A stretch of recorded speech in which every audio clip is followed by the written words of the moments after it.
What's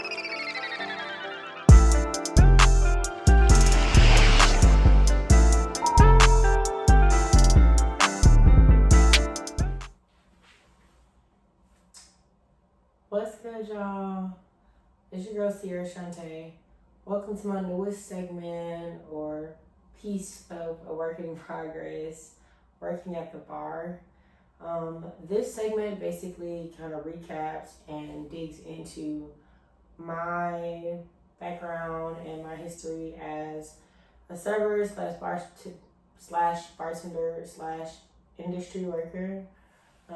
So if you don't know, I've been in food service since my first job. My first job was absolutely McDonald's on E, Goodwin Enterprises. If you know, you know. We had a time in that freaking airport, but that's where I started out my food journey. And currently, these days, I am bartending private events. I am helping to co-cater as a bartender some events. I'm helping with event coordination and things of that nature while working in tandem on a bar and kind of floating around family events and things like that. So just really having a time with it all. So this episode introduces that all. This episode, I do have a cocktail for y'all coming out the gate. Like, my shirt kind of gives it away. Life happens. Tequila helps. First cocktail out the gate is going to be Texas Margarita. So I go Reposado Tequila. You can choose the tequila of your choice. You work out, do your thing, gang. 1.5 ounces of Reposado Tequila, 0.5 ounces of triple sec, 0.75 ounces of lime juice, 0.5 ounces of Agave Syrup. Splash of OJ, and we're going to top it with Cointreau. All my margaritas are Texas. Take it up with anybody who's going to listen, because it won't be me. And also this episode, so each episode I will be featuring a cocktail. This episode's cocktail is a Texas Margarita. But also each episode I kind of just want to give you a gift or a gab of the trade, if you will. And so this episode I wanted to show you guys the basics of your bar kit. This is your bread and butter of your bar kit. Most establishments that you work will have cups. As a contract bartender, like if you're doing events or whatever, you may need to bring straws and napkins and things like that. But a lot of the places will have them. You just need to check beforehand if that's something that you prefer. But the main things that are going to be in your bar kit are going to be your shaker. These come in a variety of different shakers, or different forms, rather. Some can look like 2 cups smashed together. Some can look like this, where you can take this top piece off and it's like a pour spout. Or you can take, can I get it? I ain't even finna tussle. Or you go, there we go. Or you can take this top piece off and it's, I believe it's called a cobbler, but if I'm wrong, I'm going to correct myself. So don't worry. There's a variety of shakers, but you need a shaker. You need a shaker, and one thing that won't be featured in this video is a mixing glass, but that's basically an oversized glass where you're stirring drinks like old fashions or martinis and things of that nature. You need both of those guys if you're working the event or working on a bar. If you're on a bar, these things will be provided. These 2 items, this guy is your muddler, some mashed fruits, or any other item that you're putting in your cocktail that needs to be smashed to get it really mixed in. This is going to be your peeler. It may not even visibly show well, but if you cook or you're ever in, oh, there it is. and you're ever in the kitchen, you know what a pillar is. You can use it for fruits or veggies or whatever. Generally, these are for your garnishes, especially like old fashions, where you do an orange peel and you express the orange peel over the drink, or even a lemon drop martini if you do a spiral. Express that spiral, and the first thing that your guest gets is a hint of the essence of whatever fruit that you expressed over the drink. Handy dandy. This is your strainer. It is not a fine strainer. A lot of bartenders pair this with a mesh strainer or a net strainer, and that's going to be used in the cases of drinks that you use maybe like a mint leaf or any type of leaf or thing that will break down very finely because they don't want so many particles or any particles in the drink. You have your mixing spoon, very long, little twirly handle. One of my favorite gals. I don't do a super long mixing spoon, but some people do. To each their own. We have tongs for your garnishes or like anything that we don't want to grab with our fingers. We have tongs, we have gloves. I am a gloved bartender. I love a glove. Give me a glove. Moving on, you have your jigger. That is your liquor pour. Generally, they have two sides, and they do come in varying sizes. So this one is 1 ounce on this side, and on the flip side is 1/2 ounce. Some can go up to 1.5 or nearly 2 ounces. And the opposite will be a different variation of that. Just very handy dandy because a lot of places, unless they do like pour tests or have seen you or had your drinks before or seen you bartend, they are going to prefer that you use a jigger. And then you have pour spouts. That's just, or speed pours. Mine are speed pours. The silver ones are generally speed pours. There are some slower pours. They're plastic, or in my experience, they've been plastic, and it's just good to kind of get a feel for the pours that your establishment has or the pours that you purchase prior to using them, so your cocktails are well balanced. And then you have stoppers. Champagne, wine, bottles, whatever, stoppers.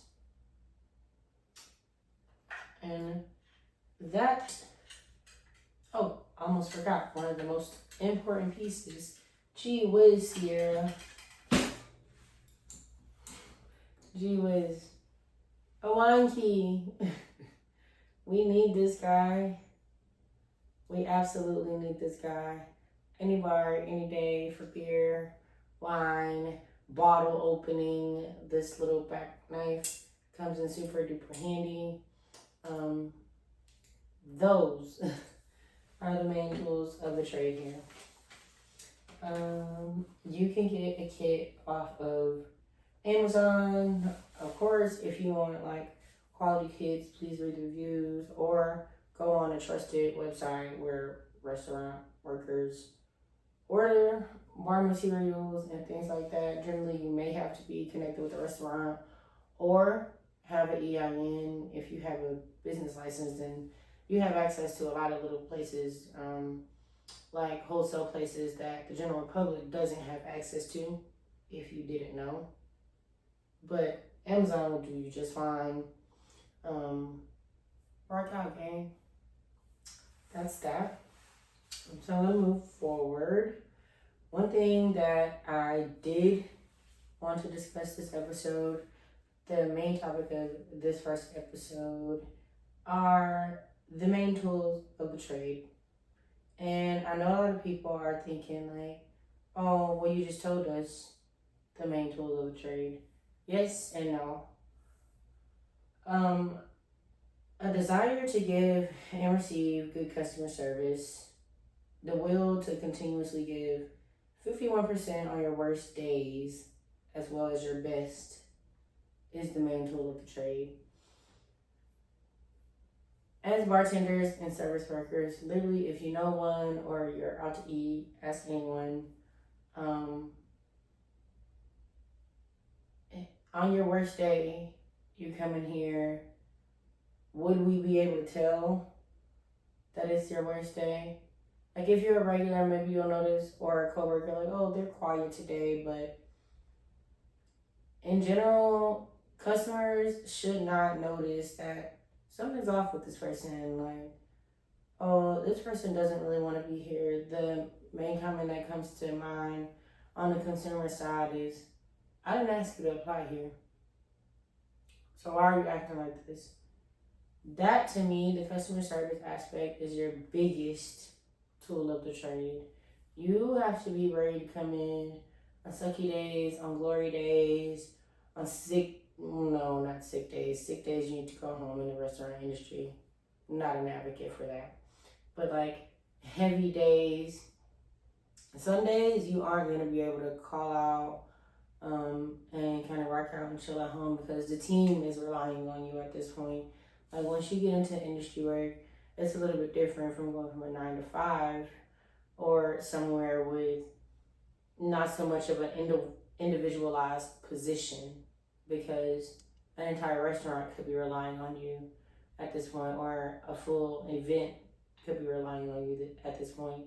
And so you just want to make sure that you're able to show up and be you consistently 100% of the time, or at least 95% of the time, to the point where, like, we're smooth sailing regardless of whatever's going on. Nobody can really notice. And that's not me saying to like stifle it and shove it all in. That's just me saying, if you choose to come in and apply yourself, choose to leave everything that's not work back at home and fully engage in whatever endeavor it is that you're doing, because that has a lasting impact on you, that has a lasting impact on your business, that has a lasting impact on your clientele and whoever it is that you're serving that day. Those memories matter. Those memories matter as well. I'm gonna give y'all the main takeaway. And then I'm gonna give y'all a story time to like reiterate and kind of lock in why you kind of always have to be in that unwilling position in the service industry. You need to always be in a position of willing to serve in the service industry. But my main takeaway is that restaurants are alive and lively. There are lots of moving pieces in one. If you are not one for full-blown activity, going from like stagnant, chilling to like full-blown activity in a matter of 30 minutes to an hour, then you may want to reconsider if industry work is for you. You want to be able to work in a fast-paced environment, kind of quick on your toes. Whatever happens, happens. I'm able to kind of roll with the punches. And in that same grain, you want to keep in mind that the customers don't know what I'm going through. And so I need to be in that 51% range at all times as well. I need to be a functioning crew member, team member for the folk around me, for the folk on my team. There's that. I'm gonna leave out with this. It's like a story of a time that my patience was tested. And in keeping with the theme, I want to take it all the way back to the beginning when I was working at McDonald's on E. If you're from Atlanta, you remember Snowmageddon. I can't even remember what year it was, but it had to be somewhere around like 2014, maybe 2015, something crazy like that. Or maybe 2013, 2014, maybe I remember it differently, but I remember it as the former. I was working at McDonald's on E, that's the International Concourse, and at that time, we had a senior coffee option. If you're a coffee drinker or a McDonald's frequenter or whatever, if you know, a senior coffee is 80 cents. It's a small 80 cents coffee. I, for some reason, chose to be a dedicated McDonald's employee and go into work during this freaking snowstorm. I barely made it. Mind you, I'm riding MARTA because it's the airport and I'm like just graduated high school. I don't have a car. We're just vibing. We just want to get to the bread. And I'm there at this point of working maybe just over like a full day. Like I feel like we are in the morning of the next day. So I didn't really sleep. I kind of just hung out in the back in the bread racks, like the bread baskets. Like you guys can't see this full blue thing, but that is similar to like, it's a smaller version of the huge bread racks that the buns and stuff came in, like pallets in the back or whatever. We weren't laying on food, but we were laying on the equipment that the food came in on. So it's like 5:30, 6 o'clock in the morning, and we're pushing out the morning rush of flyers. They've got a few of these planes on thaw, like rink is a little bit clearer. Stuff is rolling. This guy, airport employee, mind you, grown man, comes up to the register and he asks for a single coffee. No problem. Got you. Get it rang up. Get it made exactly to his specimens. And I tell him his total, and of course it's like 80 cents or 82 cents, I guess, with taxes. And he goes, "Did you do my discount?" You can't make that face. That's part of 51%. You cannot make the face that I just made in that same situation, in that same scenario, whether you're out with the customer or whatever. But I was like, oh, well, per my company policy, if you're getting a single coffee, then we can't implement the airport discount. Mind you, it was 10 cents, so it would have tipped like 8 cents off. It still would have been like 72 cents.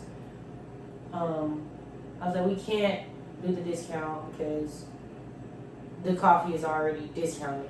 Technically, it's an 80-cent coffee when your regular small coffee is like $1 and something.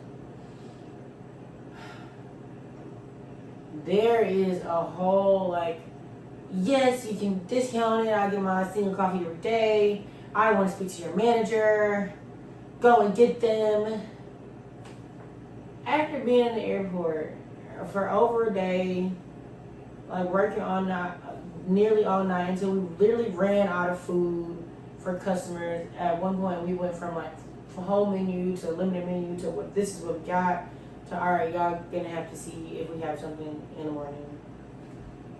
And I mean, he's not wrong for wanting his discount, especially if someone was inappropriately doing a discount for him on a day-to-day basis or as consistently as he came. But he is wrong in attempting to force me to go against my company policy to implement that discount once I let him know that that's not the procedure. And he could have been much nicer. I was wrong in that situation because I was frustrated. Bro, it's 80 cents. It's 80 cents. And that was one of the statements I made. I'm like, I'm really frustrated because you're doing a lot and it's 80 cents. Like, I'll go get the manager, that's fine, but over 80-cent coffee, there's a line. If you haven't realized by now, I am super big on customer service, and it sounds corny, but it's my jam. I really love a great experience, whether I'm providing it or receiving it. So keep that in mind. Whether you're just tuned in to my journey in the service industry, or whether you're looking to get in the service industry at any entry point, front of house, back of house, bartending, serving, waiting, whatever.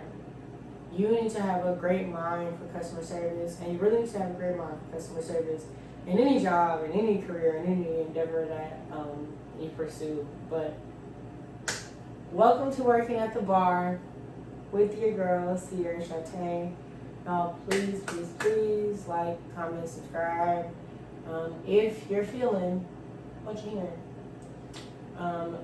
give me some feedback. I'm super open to constructive criticism. You know, you get book with me, I will get with back. You're welcome to Atlanta Wooden Plays Play. But I'm having a ball, and I'm very glad we're here. Happy to be here. Excited to see where we're going. If you haven't already, these episodes are releasing in tandem. So it will be this episode of Welcome to the Bar. I think that was clocking in to the bar. Welcome to this is episode 1, clocking into the bar with your girl CiaraShanta.